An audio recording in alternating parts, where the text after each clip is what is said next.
참고하시기를 바라고 말씀 보도록 합니다. 시편 23편 1절부터 6절까지 우리 한 목소리로 암송하시고 함께 읽도록 하겠습니다. 함께 읽습니다. 시작. 여호와는 나의 목자시니 내게 부족함이 없으리로다. 그가 나를 푸른 풀밭에 누이시며 쉴 만한 물가로 인도하시는도다. 내 영혼을 소생시키시고 자기 이름을 위하여 의의 길로 인도하시는도다. 내가 사망의 음침한 골짜기로 다닐지라도 해를 두려워하지 않을 것은 주께서 나와 함께 하심이라. 주의 지팡이와 막대기가 나를 안위하시나이다. 주께서 내 원수의 목전에서 내게 상을 차려주시고 기름을 내 머리에 부으셨으니 내 잔이 넘치나이다. 내 평생의 선하심과 인자하심이 반드시 나를 따르리니 내가 여호와의 집에 영원히 살리로다. 아멘. 오늘 특별히 6절 말씀을 가지고 선하심과 인자하심이라는 제목으로 말씀을 나누고자 하는데요, 이 시편 23편은 언젠가 한번 말씀드릴 때 하루의 일상과도 같다. 아침에 일어나서 저녁에 잠들 때까지, 그래서 아침에 일어나서 푸른 풀밭 채소 먹고 그 다음에 시원한 물, 좋은 물 마시고 뭐 이런 이야기도 한번 한 적이 있습니다. 그런데 이것을 하루가 아니라 평생으로 생각해 보면, 여러분, 이것도 출생하는 순간 여호와는 나의 목자시니, 태어나는 순간 아무것도 아닌 우리였지만 아버지가, 어머니가 있더라는 것이죠. 그래서 부모님이 계시면 나는 부족함이 없습니다라는 고백처럼 태어났다면 풀밭에 누이시고 쉴만한 물가로 인도하는 유년기에 또 보호하심과 은혜가 있습니다. 3절에는요, 내 영혼을 소생시키시고 자기 이름을 위하여 의의 길로 인도하시는 이 인도함이 아마 청년기 때쯤 되지 않겠나 싶습니다. 4절에 보면 내가 사망의 음침한 골짜기를 다니는데, 이것은 아마도 혼란스러운 인생의 한 40대쯤 될 것 같기도 하고요. 그래서 음침한 골짜기를 다닐지라도 해를 두려워하지 않을 것은 주께서 나와 함께 하심이라. 어떨 땐 지팡이로, 어떨 땐 막대기로 때려서, 어떨 땐 끌어내서 우리를 인도하시면서 옳은 길 바른 길 가게 하시고, 50대쯤 되면 이렇게 하다가 이제 한 60대쯤 되었을 때 5절 말씀이죠. 주께서 내 원수의 목전에서 내게 상을 차려주시고, 무슨 상일까요? 회갑상이죠. 회갑상. 그쯤 차려주시고 기름을 내 머리에 부으셨으니 내 잔이 넘칩니다 고백하고, 그 뒤에 이제 오늘 6절 마지막 인생의 순간 가운데 내 평생을 돌아보면서 내 평생의 선하심과 인자하심이 반드시 나를 따랐다 고백하며 내가 여호와의 집에 영원히 살리로다. 우리의 인생이 마치는 그날 자녀들을 쭉 앉혀놓고 내 마지막 유언처럼 하는 말이, 내 평생의 삶은 하나님의 선하심과 인도하심이었다. 하나님의 선하심과 인도하심으로 말미암아 내가 지금 이 자리까지 왔고 나는 이제 여호와의 집에 영원히 살 것이다. 이 고백 마지막으로 할 수 있다면 우리는 신앙생활 잘한 걸 겁니다. 마지막 순간 우리가 마지막 고백으로 나는 이제 여호와의 집에 영원히 살러 간다, 나중에 보자 라고 할 수 있다면 그 인생 얼마나 귀한 인생이겠습니까? 그래서 이 시편 23편은요 우리의 일생 전체를 이야기하기도 합니다. 어떨 때는요 1절이 너무너무 중요하고 이게 다라고 생각했는데, 고백으로 따지면요 제일 좋은 고백이 6절의 고백입니다.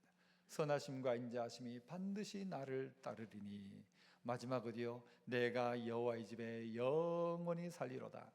하나님이 우리의 인생 가운데 선하심과 인자하심으로 우리 안에 은혜를 베푸셨는데, 선하심이라고 하는 이 선하심은 뭔가 하면요 선하다, 영어에는 goodness, 굿에다가 뒤에 붙이더라고요. 이게 뭐냐면 선하다, 하나님이 사람을 만드시고 또 이 천지 만물을 만드시고 보기에 좋았다 할 때 그게 좋았다, 선하다 이런 뜻입니다. 선하다라는 말은 뭔가 하면요 목적한 바를 다 이루었을 때 선하다는 것입니다. 우리 인생이 이 땅에 태어나가지고 살면서 하나님의 목적한 바를 다 이루었을 때 선하다, 하나님의 목적을 이루어가는 것이죠. 그래서 이 마이크가 마이크로 쓰이면 선하다인데, 이 마이크가 짝대기로 쓰이면 선한 게 아닙니다. 목적하는 바를 따라 잘 쓰이도록 하시더라. 하나님께서 우리의 인생을 선하게 인도하시더라. 이 말은 우리의 목적에 따라 아름답게 만들어 가시더라. 이거 인자하심이라는 것은 뭔가 하면요, 영어에 보면 kind, 친절하다에다가 친절하다에서 붙이는 거예요. 그 친절함, 인자함인데요, 이것은 약하고 연약하고 힘들 때 챙겨가지고 안아가고 땡겨가고 얼러서 가고, 그렇게 해서 목적지로 인도하는 하나님의 방법이라는 것입니다. 선하심은 목적이라면 인자하심은 하나님의 방법이기도 한 것입니다. 그래서 그 목적을 이루기 위해서 하나님은 우리에게 인자를 베푸시고 은혜를 베푸시고 도와주시고 함께 하신다. 인생을 돌아봤더니 이것뿐이었다는 것이죠. 돌아봤더니 이것뿐이었다. 내가 내 평생의 선하심과 인자하심이 정녕 나를 따랐다. 반드시 나를 따르고 있었고, 내 인생 전체를 내가 결산해 본다면 하나님의 선하심과 인자하심이었다라는 것이죠. 종종 요즘은 잘 안 하는 것 같습니다만은요, 결혼한 신혼 부부가 결혼식을 딱 마치고 나면 차를 막 장식을 다 하고 제일 뒤에 뭐 하나 달아놓지 않습니까? 뭐 달아놓습니까? 깡통. 왜 답니까? 깡통 다신 분들 있죠? 깡통을 왜 답니까? 여러분, 그 차 뒤에 깡통을 달아놓으면요, 가는 내도록 깡통 소리가 떨그럭 떨그럭 날 겁니다. 왜 깡통을 달는지 모르겠어요. 하여튼 간에 여러분, 그 뒤에 달려있는 것이 깡통이면 깡통 소리가 나지만, 오늘 시편 기자인 이 다윗의 고백은 선하심과 인자하심이 반드시 나를 따른다는 것이죠. 하나님의 선한 인도가, 하나님의 도우심이 내 뒤를 깡통이 아니라 선하심과 인자하심이 반드시 따른다라는 것. 어떤 인생이 그렇게 되어질까? 어떤 고백이, 그의 인생의 마지막에 이런 고백을 할 수 있는 다윗이 어떤 분이었는가? 이런 생각들도 해보게 되는 것입니다. 여러분, 우리의 인생 가운데 돌아보니 깡통이었습니까? 선하심과 인자하심이었습니까? 선하심과 인자하심이에요. 깡통을 두 개를 단다면 한쪽에는 선, 한쪽에는 인자를 달아야 될 거예요. 그래서 하나님의 선하심과 인자하심이 반드시 나를 따르는 인생, 이게 평생 중에 제일 복된 평생이죠. 자, 그렇다면 몇 가지를 살펴봤으면 좋겠는데요. 첫 번째는 평생 반드시 나를 따르는 선하심인데요. 한번 따라합시다. 평생 반드시 나를 따르는 뭐예요? 선하심. 선하심은 선하심인데 어떤 선하심이냐? 평생 동안 반드시 나를 따르는 선하심. 어떤 선하심입니까? 나의 선함입니까? 아니요, 하나님의 선하심입니다. 나의 선은 어떨 때는요, 악이 될 때가 있습니다. 내가 좋은데 남은 나쁠 수 있지 않습니까? 내게는 선인데 남에게는 악이 될 수 있다는 말입니다. 그런데 이 따르는 선하심이라는 말은 뭔가 하면요, 하나님의 선이라는 말이죠. 내 인생 가운데 하나님이 하나님의 뜻들을 이루어가기 시작하더라는 것입니다. 한때 생각해보면요, 아이를 키우면서 애가 초등학교 입학할 때였습니다. 초등학교 입학할 때 집에서 학교까지 거리가요, 범물동에 있을 때인데 200m도 안 돼요. 그런데 첫날 어떻게 합니까? 엄마하고 제가 탁 해가지고는 애 손잡고는요 학교까지 갑니다. 몇 번을 갑니다. 가다가는요, 이제는 네 혼자 가라 하고는 어떻게 합니까? 혼자 보냅니까? 어떻게 하죠? 다 해보셨죠? 뒤에 숨어가지고 따라가죠. 요 놈 여기에 똑바로 가는지. 그래서요, 요 혼자 보내는데 요 가다가는요 지렁이 만지고, 가다가 개미하고 놀다가 이 200m 거리를요 한참 걸려가요. 얘가 딴짓하다가. 그래서요, 뒤에 가다가 다시 나타나가지고 야 학교 가야지 해가지고 보내기도 하고, 그리고 며칠 동안은 그렇게 따라가다가 어느 날부터는요, 네 혼자 가라 하고는요 진짜 안 따라가고는 어떻게 해요? 아파트 저 위에서 똑바로 가는지 보고 있어요. 이렇게 똑바로 가는지. 여러분, 이게 우리이지 않습니까? 하나님이 우리가 옳은 길 가도록, 바른 길 가도록, 잘못된 길 가지 않는가 해서 어떻게 해요? 사망의 음침한 골짜기를 지날 때에는 자칫 잘못하면 한순간에 떨어질 수 있으니까 막대기를 통해서, 지팡이를 통해서 때리기도 하고 땡기기도 하고 인도해 가지고는 음침한 골짜기를 지나가게 하시는 하나님의 선, 이 하나님의 선하심이란 말입니다. 나는 하나님의 선하심을 알지 못했는데 하나님은 내 인생 가운데 관여하셔서 어떻게 하시는가? 여러분, 인도하시고 보호하시고 돌보심, 이게 하나님의 선이란 말입니다. 내적으로 인도를 하세요. 어떻게 해요? 말씀을 깨닫도록 하시고, 어떨 때는 목자가 양을 이끌듯이 부드럽게 인도를 하십니다. 우리의 마음속에 감동을 주세요. 우리 마음속에 깨달음을 주세요. 어떨 때 기도할 때, 어떨 때 성경 읽을 때 하나님이 내 마음속에 부드럽게 터치를 하세요. 너 그러면 안 된다. 너 그러면 안 된다. 어떨 땐 너 이렇게 하면 좋을 것 같다. 말씀을 해주시더란 말이에요. 그래서 방향을 얻기도 합니다. 어떨 땐 공적인 말씀을 통해서, 설교 말씀을 통해서, 어떨 때는 큐티를 하다가 어떨 때는 라디오를 통해서 하나님의 뜻들을 발견해요. 하나님의 뜻을 발견해요. 제가 얼마 전에 다른 데서 이야기를 했습니다만요, 우리 어떤 목사님이 미국에서 유학을 하는데 기타가 하나 필요하더래요. 그래가지고 하나님께 기도를 했대요. 하나님, 기타 하나 주세요. 기타 하나 주세요. 막 기도를 했대요. 기도하니까 응답이 내렸대요. 응답이 어떻게 내렸는가 하면요, 하나님이 진짜 응답으로 이렇게 말씀하세요. 네가 살아 하시더래요. 네가 살아. 그래가지고 이 목사님이, 목사님 재미있는 이야기인데 별로 재미가 없는 말이죠. 그래가지고 이 목사님이 자기 돈 들여가지고 기타 샀대요. 여러분, 어떨 땐요, 하나님이 정말 다른 방법이 아니라 나를 통해서, 내 안의 감동을 통해서, 내가 할 수 있는 일이었는데, 내가 해도 되는 일인데 자꾸 뭔가를 바랬던 나에게 깨닫게 하시는 경우도 있습니다. 말씀하더란 말이죠. 주변 사람을 통해 이야기하세요. 어떨 때는 공동체 옆에 있는 사람이 말씀을 하면서, 맞다, 내가 그렇게 하면 안 되지, 내가 그렇게 하면 안 되지, 이게 내가 생각을 잘못했구나. 생각만 약간 바꾸면요, 그 사람이 이게 아니구나 깨달을 때가 온다는 겁니다. 그런데 자기 생각을 안 바꾸는 이상은요, 깨달음이 오질 않습니다. 사람을 통해서 하나님 말씀해 주기도 합니다. 위험으로부터 보호해 주십니다. 유혹으로부터도 보호해 주십니다. 하나님 우리에게 꼭 필요한 것들을 늘 공급해 주시는 하나님이세요. 그래, 공급해 주시는 것이죠. 실패와 고난의 연속 가운데서도 하나님께서 잘 돌보심으로 말미암아 오늘 우리가 이 자리에 있다는 사실을 알아야 합니다. 여러분 인생 가운데는 주로 파리떼가 꼬입니까? 벌떼가 꼬입니까? 한번 대답해 보시죠. 주로 내 인생엔 파리떼가 꼬인다, 벌이 꼬인다? 이쪽 팔이 나왔어요. 이쪽에 파리떼입니까? 벌입니까? 왜 파리떼가 꼬일까요? 파리떼가 꼬이는 이유가 뭘까요? 냄새를 풍기니까요. 잘못되게 가고 있으니까 파리떼가 꼬여. 내 인생에 왜 자꾸 이런 파리떼가 꼬이냐? 파리가 있는 곳으로 가니까 그런 것입니다. 향기가 나기 시작하면 벌떼가 모이기 시작합니다. 벌이 와서 꿀을 따기 시작하는 것이죠. 우리가 정말 우리의 인생 가운데 더러운 이 냄새를 풍기고 있는지, 아름다운 향기를 풍기고 있는지, 여러분 하나님의 선하심과 인자하심의 인도를 따르기 시작하면 여러분 우리 가운데 선하심과 인자하심이 정녕 나를 따르리니가 되는 것입니다. 그래서 시편 1편에는 뭐라고 이야기합니까? 복 있는 사람이 있대요. 복 있는 사람이 어떤 사람인가 봤더니 악인의 꾀를 따르지 않더라. 꾀를 살살 부리고 남 속이고 어떻게 해서 남의 것 뺏어먹고 이런 꾀 가지고 살아가려는 사람 아니더라. 죄인의 길에 서지 않더라. 잘못된 길, 죄인 줄 알면서도 그 길 따라가지 않더라. 오만한 자의 자리에 앉지 않더라. 이 사람을 가지고 뭐라고 이야기해요? 복 있는 사람이다. 복 있는 사람은 오직 여호와의 율법을 즐거워하여 그 율법을 주야로 묵상하는 자가 복 있는 사람이더라. 하나님의 인도가 어디에 나타나는가 하면요, 그래도 말씀 보고 그래도 기도하면서 하나님의 뜻을 찾으면 그의 인생 가운데 하나님의 선한 인도는 분명하더라는 거예요. 그런데 우리가 약하다 보니 자꾸 다른 길로 가요. 그러니까 파리떼가 꼬이고, 그러니까 문제도요, 전부 이 시험에 빠지는 문제들이 생기는 것이죠. 대부분의 시험은 우리의 욕심에서 기인한 것 아닙니까? 그러나 하나님의 뜻을 알기 시작하면 로마서 8장 28절, 우리가 알거니와, 우리 다 알고 있지 않냐?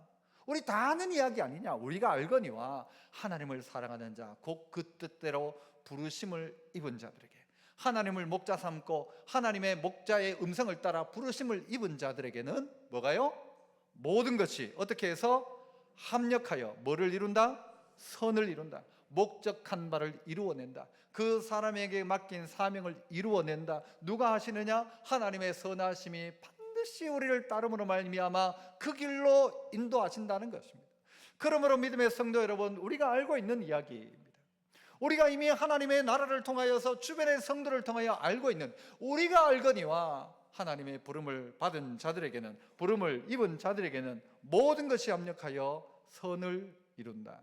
여러분의 인생 가운데 하나님의 선하심이 정녕 여러분을 따라가는, 여러분이 말씀대로 살고자 하면 선하심은 늘 여러분의 길가에 있습니다. 그러나 하나님의 선하심에 빗나가고자 하면 여러분의 눈에 보이는 것은 악인의 꾀, 죄인의 길, 오만한 자리, 이거밖에 보이지 않는 것입니다. 그러면 뭐예요? 악인의 길은 망하리로다. 이 두 번째는요, 평생 반드시 나를 따르는 인자하심입니다. 이것도 한번 따라서 한번 읽어봅시다. 같이 시작. 반드시 나를 따르는 인자하심. 평생이에요. 반드시예요. 나를 따르는 인자하심입니다. 인자하심이란 말은요, 이야기했듯이 우리에게 친절을 베푸는 거예요. 이해해 주는 겁니다. 하나님이 우리에게 공감해 주는 것입니다. 우리를 용서해 주는 것입니다. 우리에게 회복의 기회를 주시는 것입니다. 인내하고 기다리시는 것입니다. 이 하나님의 인자하심이 우리를 만들어간다. 하나님의 선하심, 창조하신 하나님, 만드신 하나님, 선한 하나님의 뜻은 분명히 있어요. 그런데 우리가 살다가 보니 어떨 때는 탕자처럼 집을 나가기도 하고 실수하기도 하고 실패하기도 하는데, 여러분 그때마다 우리를 그냥 내버려 두지 않으셨다면 우리는 끝날 인생입니다. 그런데 그때마다 하나님의 인자하심이 나타나기 시작했다라는 것이죠. 저는 저희 아버지를 생각하면서 아버지는 나에게 별로 해준 게 없다라는 생각들을 했었습니다. 아버지가 별로 해준 게 없다. 제 기억 속에 아버지가 저에게 아이스크림 하나 사준 적이 없고요. 길 가다가 무슨 그 걸베이빵이라고 했어요. 우리 동네에는 그 국화빵 그거 하나 사준 적이 없어요. 그래서 우리 아버지는 내한테 해준 게 없다라는 생각을 했었는데, 설교 준비를 하다가 가만히 생각해 보니까 아버지가 해준 게 몇 가지가 생각이 나는 거예요. 그 하나는 초등학교 한 5학년 때쯤, 제 인생의 많은 일들은 초등학교 4, 5, 6학년 때 있었습니다. 그때 저희 아버지에게 말씀을 드렸죠. 학교에 보이스카웃을 이제 모집하는데 나 보이스카웃이 너무 하고 싶은 거예요. 보이스카웃 왜 하고 싶었을까요? 그 옷을 입고 싶어가지고. 그래가지고 보이스카웃 하겠다고 하니까요, 하겠다니까 결국은 그래 알았다 해라 하시더라고요. 일단은 1단계는 뭔가 하면 보이스카웃 하는 거였어요. 그래서 보이스카웃 딱 하고 2단계는 뭘까요? 옷을 사야 되잖아요. 옷을, 유니폼을 사야 되는데 우리 동네에는 그 보이스카웃 옷을 파는 데가 없었어요. 그래서 대부분 아이들은 거기에 있는 그 안게라사 이런 데가 있었어요. 그거 가서 옷을 맞춰 입는 형편이었습니다.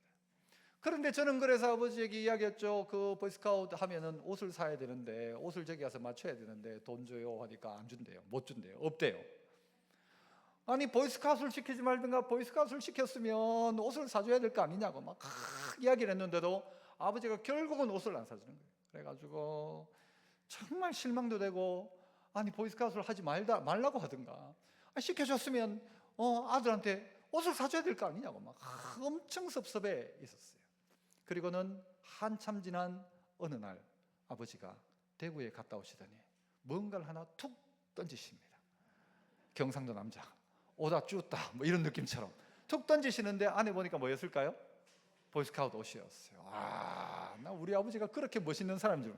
툭 던지는데 문제는 뭔가 하면요, 입었는데 얼마나 큰지 몰라요. 전부 이래가 여기도 접고 다리도 다 접고, 그런데 그렇게 접고 가는데 막 얼마나 좋던지요. 나중에 생각했어요. 아버지가 사줬다는 것만 생각이 났었는데 가만히 생각해 보니 아버지가 대구 갔던 이유가 옷 때문에 간 거고, 어디 파는지 물었을 거고, 그 자리에 찾아갔을 거고, 가서 깎아달라 했을 거고, 그래가지고 그걸 사가지고 아들을 위해서 그 일을 했다는 생각을 하니까 옷을 사줬다는 것 이상으로 아버지가 고민을 했다는 거죠. 찾아갔다는 거죠.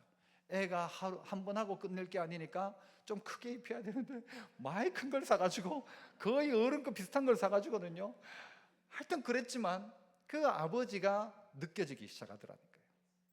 저는 섭섭했죠. 아버지가 이것도 안 해주는 게 무슨 아버지냐고, 왜 안 해주냐고. 우리 아버지는 어쨌든 돈 아껴가지고 그거 맞춰서 하면 돈 이만큼인데 저 가면 분명히 싸다 해가지고는요, 싸긴 뭘 싸요. 대구까지 버스 타고 갔지, 버스 타고 왔지, 하여튼 그래요. 그런데 그게 느껴지기 시작하더라는 것이죠. 우리의 인생을 살아가면서도 하나님 앞에 섭섭할 때 있지 않습니까? 하나님 해줘요. 하나님이 내보고 나를 예수 믿지 말게 하든가 교회에 나오지 말게 하든가 교회 불러놓고는 왜 이것도 안 해주고 왜 저것도 안 해주고, 남들은 다 해주는데, 절에 다니는 사람도 다 하고, 저 남녀호랑교도 다 하는데 난 왜 안 해주냐고 늘 그런 마음으로 하나님 앞에 원망했었는데, 어느 날 봤더니 하나님이 툭 던져주셨는데, 알고 봤더니 우리 아버지처럼 큰 게 아니고 딱 맞는 거, 좋은 거. 우리 아버지는 싼 거, 우리 하나님은 좋은 거 주시는 하나님이시다. 하나님은 우리에게 상 주시는 하나님이시다. 이거 믿어야 되죠. 하나님 우리 보호하신다. 이거 믿어야 되죠. 섭섭할 때 있어요. 하나님이 안 해주는 것 같아요. 그런데 하나님은 우리의 형편처지를 아신대요. 아셔서 우리의 고통에 함께 하신대요. 우리의 아픔을 아셔서 양의 아픔을 함께 하시고, 낭떠러지에 떨어질 것 같은 양을 찾아가서 생명 걸고 그 양을 살려내시는 분이 누구냐? 우리 하나님이라는 겁니다. 하나 더 생각난 게 뭔가 하면요, 제가 3살 때인지 4살 때쯤에 저희 집이 무슨 약품도 있었고 쭉 있었어요. 그런데 그 안에 있는 대병이 하나 있길래 제가 맞았어요. 휘발유였어요. 어린아이 때. 그래가지고 애가요, 어른들 이야기 들으면 애가 죽은데 축 처져 있었대요. 축 처져 있는데 그 의성 다인에서 안개까지 오려면 한참입니다. 그 애를 업고 우리 아버지가 나를 업고 병원에 데리고 와가지고는 결국 위세척하고 살려놨다는 겁니다. 누가? 우리 아버지가. 아이스크림도 안 사주는 우리 아버지가. 생각했어요. 그때 어렸으니까 그랬겠지 생각했는데, 그 나를 업고 안개까지 뛰어오신 아버지가 어떤 마음이었을까 생각나는 거예요. 그 아버지가 나를 아이고 야 벌써 죽었다, 끝났다, 냅둬라 할 수도 있었어요. 그런데 그거 업고 왔어요. 저희 형제 중에 중간에 또 이미 어릴 때 죽은 형도 있었거든요. 그러니까 저를 업고는 뛰어온 거예요. 어떤 마음이었을까를 생각하니, 아하, 우리 아버지의 사랑이었구나. 이 안 해주는 게 문제가 아니라 아버지의 사랑이 그 안에 있었구나 깨달아지더라는 것이죠. 하나님은 우리의 인생 가운데 가장 인자하심으로 인도하십니다. 자, 끝났다 싶은 인생임에도 불구하고요, 그거 끌어내가지고는 하나님 은혜를 베푸시고, 자, 탕자처럼 죄짓고 나쁜 짓만 골라서 하던 그 아들이지만 하나님 어떻게 하시는가? 그를 용서해 주기 시작하더라는 것이죠. 그래서 시편 145편 8절, 여호와는 은혜로우시며 긍휼이 많으시며 노하기를 더디하시며 인자하심이 크시도다 이야기합니다. 여러분은 저기에서 뭐가 제일 와닿고 제일 위로가 되십니까? 은혜로우심입니까? 긍휼이 많으심입니까? 노하기를 더디하심 3번입니까? 4번 인자하심이 크시도다 4번입니까? 뭐가 제일 딱 와닿습니까? 다 그렇네요. 1부 때도 노하기를 더디하시며, 지은 죄가 많은 사람들은 늘 이걸 찾아요. 노하기를 더디하신다. 저도 똑같아요. 하나님 노하기를 더디하신다. 일찍 노하신다면, 여러분 같은 성질이라면 노하기를 더디해요, 빨리 해요? 빨리 하는 우리 같았다면, 하나님이 우리 같았다면 우리는 이미 끝날 인생입니다. 그 하나님이 노하기를 더디하셔서 참아주고 뭐라고 해도 저게 철이 없어서 저런 말을 하지, 아이고 아직 몰라서 저런 말을 하지 하면서 하나님을 향하여 원망할 때도 참아주시고 기다려주시고 노하기를 더디하심으로 말미암아 오늘 우리가 이 자리에 있다. 여러분 어떻게 해요?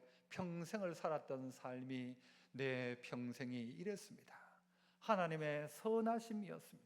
나는 생각도 못한 일이었는데 하나님이 나를 그렇게 선히 인도하셨고, 하나님의 인자하심이 내 뒤를 따라왔습니다. 그래서 하나님이 참아주시고 기다려주심으로 오늘 내가 이 자리에서 이 고백을 할 수 있게 되었습니다. 이렇게 이야기를 하는 것이죠. 그래서 성경 이사야 46장 3절에 보면 이런 말씀을 해요. 야곱의 집이여 이스라엘 집에 남은 모든 자여 내게 들을지어다. 배에서 태어남으로부터 내게 안겼고, 태어날 때부터 배에서 태어날 때부터 안겼대요. 태에서 남으로부터 내게 업힌 너희여, 너희가 노년에 이르기까지 내가 그리하겠고 백발이 되기까지 내가 너를 품을 것이라. 내가 너를 지었은즉 내가 업을 것이요 내가 품고 구하여 내리라. 네가 머리가 백발이 되었다 할지라도 내게는 아이다. 그런 의미겠죠. 네가 아무리 나이가 많아 백발이 되었다 할지라도 내게는 너를 꼭 안아 키우고 싶은 나의 가장 스러운 아이다, 아들이다 라고 이야기하는 것이죠. 그래서 여러분, 이 고백을 누가 할 수 있는가 하면요, 백발이 되신 분들이 이 고백을 한다면, 평생을 다 살고 인생의 가장 마무리되는 부분에 내 평생의 선하심과 인자하심이 정녕 나를 따랐습니다, 그래서 오늘 내가 이 자리에 있습니다, 고백할 수 있는 성도가 되어야 한다는 것입니다. 우리의 인생은 종종요, 하나님이 우리를 붙들어 주지 않는 것 같이 느껴질 때가 있어요. 예전에는 유모차를 타면은, 예전 유모차는 뒤에서 잡으면 애는 저 앞을 보게 다 돼 있었잖아요. 그래서 유모차를 끌고 가면 애는 뒤에 누가 잡고 있는지를 보지를 못하는 거예요. 보지를 못해요. 우리도 이제 손자를 낳아가지고 몇 달 후가 되면 한국에도 한번 온다 하길래 제가 길 지나가다가 우리 아파트에 누가 버려놓은 유모차를 하나 발견했습니다. 너무 깨끗해요. 너무 깨끗해. 딱 깨끗한데요, 가져와가지고 닦고 다 했어요. 하고는요, 희한한 건요, 유모차 위에 애 앉는 자리가 픽픽 돌아가요. 이게 보셨나요, 이런 거? 이 유모차가 딱 돌아가가지고는요, 애가 누워있는데 엄마 얼굴을 볼 수 있도록 하는 유모차더라고요. 옆으로도 돌릴 수 있고 그걸 빼가지고 차에도 실을 수 있고. 못 써봤죠, 여기 권사님들? 희한해요. 희한해. 깨끗해요. 그런데 여러분, 그 아이가요, 얼굴을 딱 돌리니까 누구 얼굴이 보이는가 하면요, 엄마의 얼굴이 보이는 거예요. 이전까지는 내 뒤에 아무도 없다 생각했어요. 앞에 전봇대 가는 순간 엄마야 어떡하나 하는데, 엄마는요 이미 전봇대를 보고 그 길을 싹 피해가고 있는 거죠. 내 뒤에 하나님의 손길이 보이지 않아요.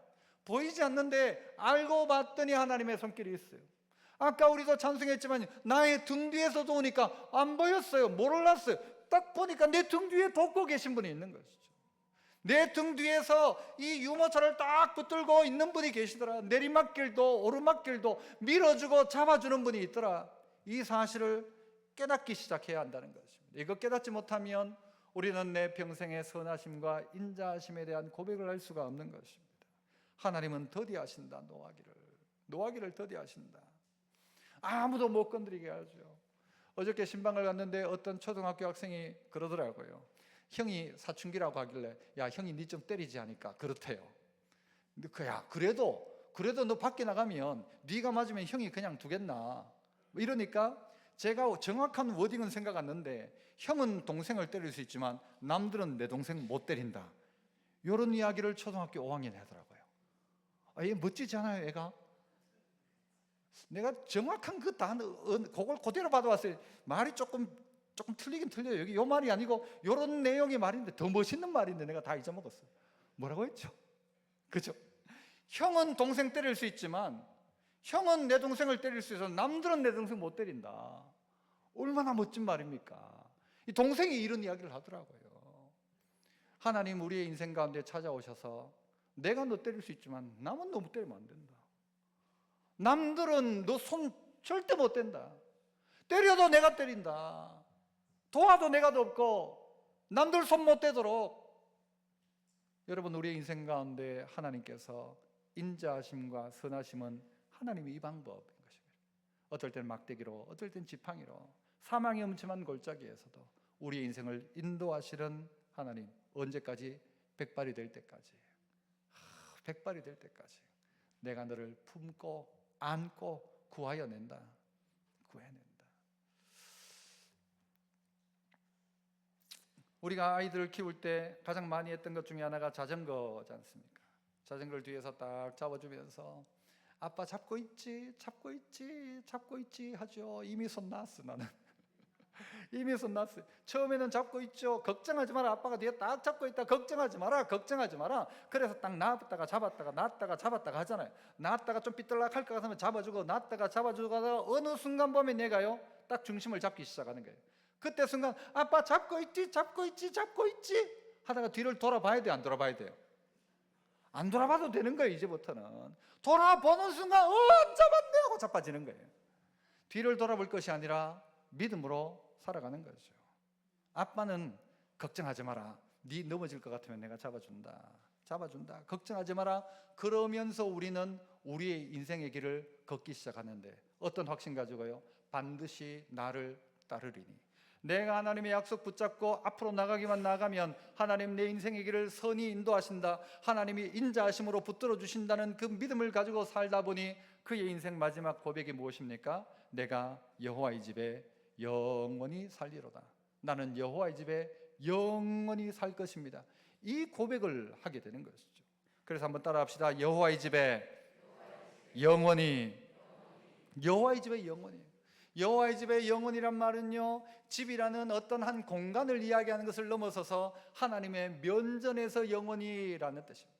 하나님의 얼굴 앞에서 하나님과 교제하면서 하나님과 만나면서 영원히 살 것이다. 집이 중요한 게 아니잖아요. 그 어떤 공간이 중요한 것이 아니라 하나님과 함께하는 여호와의 집, 하나님의 면전에서 하나님 얼굴을 보면서 나는 영원히 살 것입니다. 평생의 삶은 우리의 이 땅에서의 삶이라면 영원에서의 삶은 하늘나라의 삶인 것입니다. 그래서 이 땅은 유한하지만 저 땅은 어떻게 해요? 영원한 무한의 세계입니다. 그 안에서 살 것을 바라보고 살아가는 사람은 지혜로운 사람이죠. 그래서 우리가 늘 하는 고백이 돌아갈 내 고향 어디예요? 하늘나라여야 합니다. 내 돌아갈 고향은 하늘나라여야 합니다. 양떼를 키우다가 양이 여름 목초지를 따라 저 고원에서 있다가 계절이 바뀌어 추운 겨울이 되기 시작하면 목자들은 그 양떼들 다 집으로 우리 안으로 인도합니다. 방안이 되어지는 따뜻한 곳으로 인도하고 거기에서 목자가 준비해 놓은 꼴들을 그들에게 먹입니다. 목초를 먹이기 시작하죠.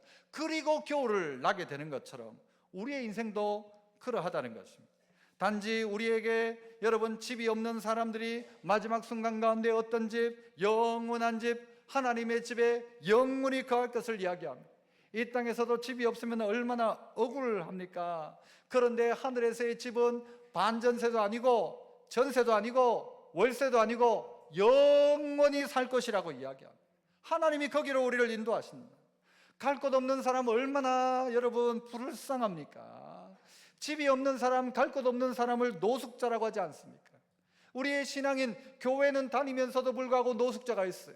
나 교회는 다니는데 천국 가는지는 모르겠고, 교회는 내가 그냥 이렇게 오니까 좋고 좋은 이야기도 하고 국수도 맛있고 그래가지고 오는데 천국이 있는지 없는지 난 모르겠다. 노숙자입니다. 노숙자.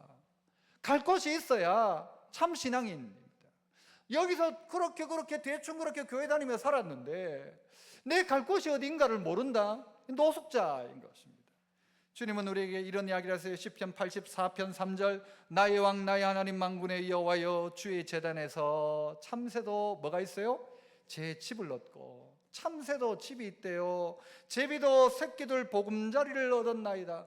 주님 앞에 오니까, 주의 제단에 오니까, 주의 면전에 오니까 가장 불쌍한 참새에게도 집을 주시고 가장 불쌍한 제비에게도 새끼들 보금자리는 주시더라. 하나님 앞에 가면 우리 먹여주신다, 입혀주신다, 다 해주신다라는 것이죠. 하나님 앞에 와라는 거예요. 그러면 하나님 책임진다. 아니 네가 제비보다 못하냐? 네가 참새보다 못하냐? 네가 얼마나 귀한데, 내가 너를 안아 키웠는데, 내가 너를 업어 키웠는데, 백발이 될 때까지 내가 그랬는데 이거 안 주겠냐? 그러나 그거 소망하는 자에게 주어지는 것들입니다. 이 땅에서 바라보기 시작해야 하죠.